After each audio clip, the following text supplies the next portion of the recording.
Welcome to Hard Talk, Hard Topic, Hard Truth. I am Takesha Bromell, and I'm super excited to be here to talk to you a little bit about a difficult situation that I had to deal with. I am talking right now about how to master the art of knowing how to train, coach, correct, and then terminate a team member. And I remember a situation that dealt with some years ago where, as a CEO and new in being a CEO, really trying to understand people and how to support people, how to support myself, and all the things. And so I had a situation where I was dealing with a team member, and I scheduled a meeting and I mishandled them. I mishandled the meeting really bad, to a point where the team member ended up leaving my company. And it took me a couple of years to get to the point of being able to realize some of what was happening had to do with me. So I mishandled the team member.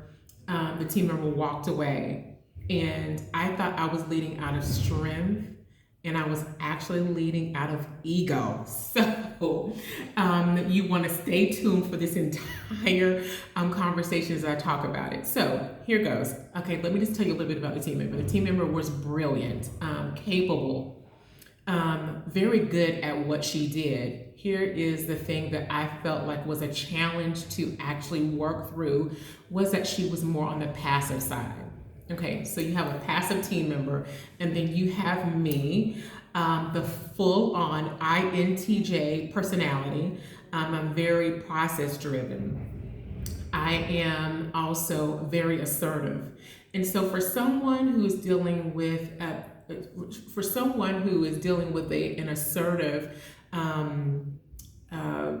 manager or CEO of a company, and you're dealing with someone that's like that and you're more passive, it could feel a bit like I'm being aggressive. And let me be perfectly honest, I probably sometimes flow into the aggressive side. Assertive, aggressive is like a very thin line between the two. So anyway, just kind of letting you know, I'm not people driven. I'm process driven. And so as a CEO and a manager of a business, but a manager over people, you can see where that could be, that's a difficult mix if you're not very cognizant of it at the time. And I really was not cognizant of it, or how it made other people feel. I was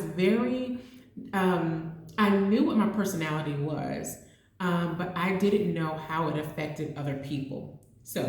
And I think that that's important for you to know, and for you to kind of like look at yourself and do some self-analysis and figure out like what your personality is, so that you can know how to control it when you're dealing with other people that are in different personality profiles and all of that. I was not looking at that. Although we did test on that, I didn't use it to my advantage to know how to treat this particular team member or any of my team members at the time. So here's the conflict. We are having a conflict. We're not able to communicate with each other. Passive means that you don't want to see things dead on, and my personality is that I do. And so I think that I started to feel a certain sort of way, because I felt like that there was a running away from the conversation rather than just meeting the conversation and having it. So I scheduled a meeting, and I included the president of my company to be a part of that meeting. I consider my president to be a more of a nurturer, so Mama Bear, and then there was Papa Bear, me in there, having a meeting with the team member. And as we went into this meeting, I really thought that I was going in with all well wishes and thinking that I was not triggered, and I was triggered. So I went into the meeting wanting to win, wanting to share the things that I saw that was difficult, and also wanting to communicate that at the time, I really did not appreciate having to run around all over the place trying to communicate with this team member. So we get into the meeting, and the meeting, as you can tell already, I was not going in there to understand. And so after probably some precious few moments where I realize now I could have stopped and said, let's stop this meeting, and let's come back to it later. We delved into it a little bit more. The meeting, at some point, I did say that, but I probably did it a little bit too late in being able to stop the meeting.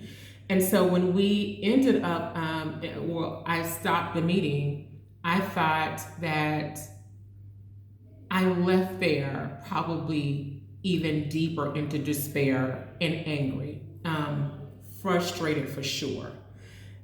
So a little bit later, I called my president, and I'm like, can you believe this? I'm like frustrated and saying some things. And she said, and I saw this and I saw that. And she said, well, let me tell you what I saw, Takesha.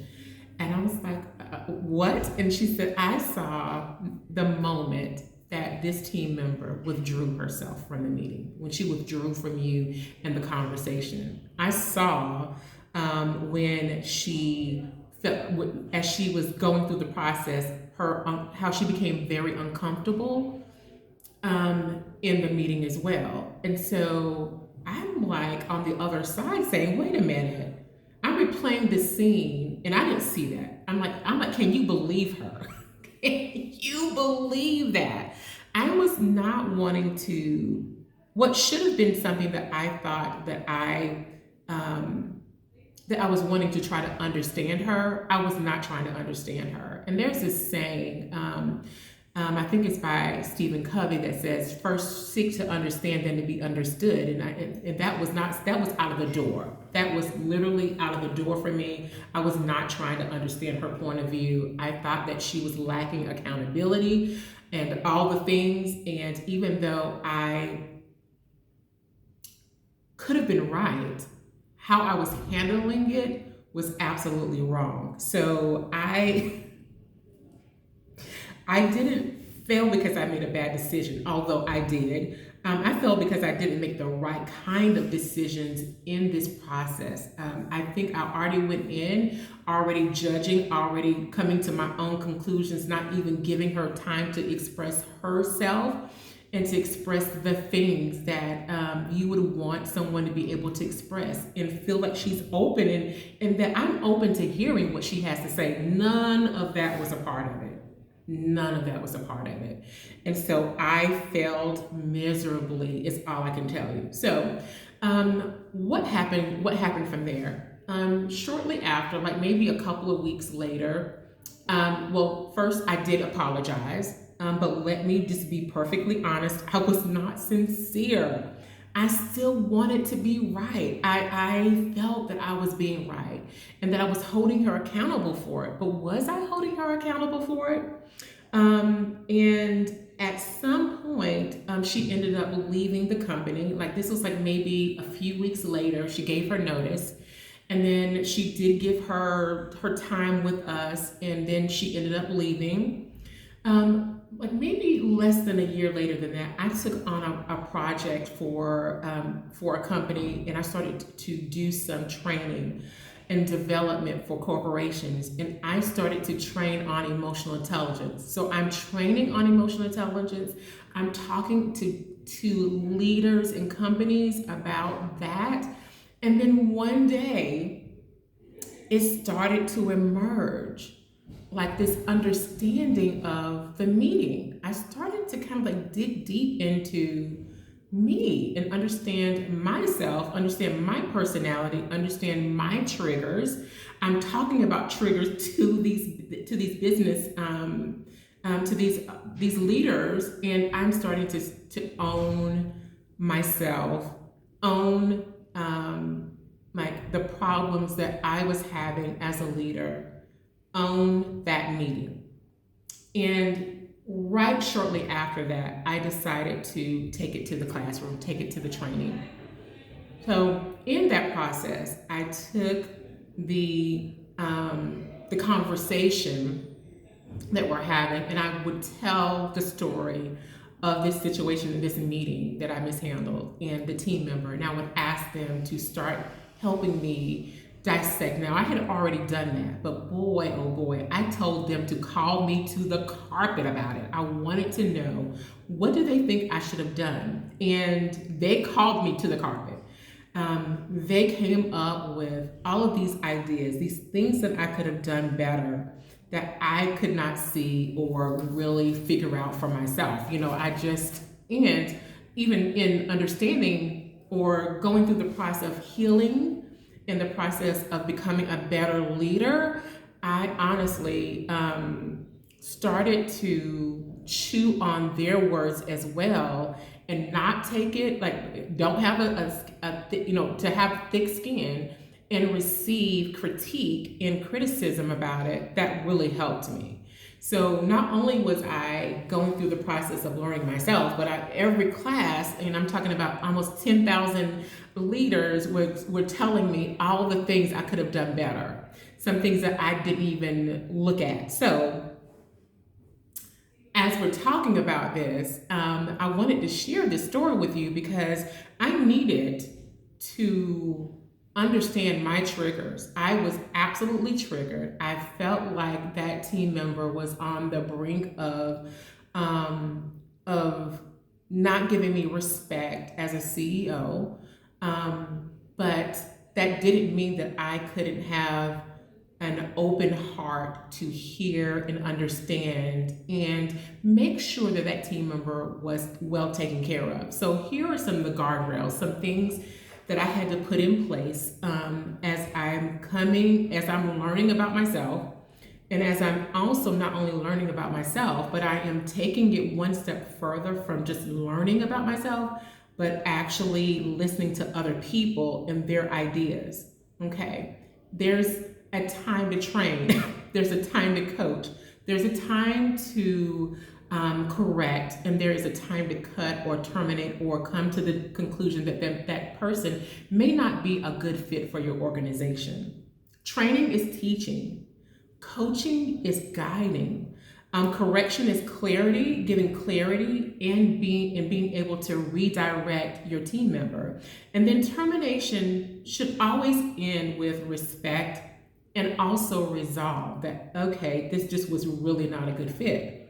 And so I had to put in place some guardrails for myself to make sure that I never went into a meeting that way. Here's some of my guardrails. Number one, I never go into a meeting without an agenda. I did not have an agenda. I had no way of knowing where this conversation needed to go and in deciding what type of meeting it was going to be. I didn't. I always go in with what the outcomes are, like the things that I want to see come out of the meeting. Now I go into the meeting already knowing what that looks like. Okay. I also go in there with authority that at any time that I feel like the meeting is not going well, I can always stop the meeting and then come back to it later. Like, okay, our heads are not prevailing here. Let us slow down for a moment so that I can take time to really make sure that we're going in the right direction. I never go into the meeting not thinking about what that person needs from me. Like, what is their personality? I want to make sure that there's this saying. It's about the platinum rule versus the golden rule. The golden rule says,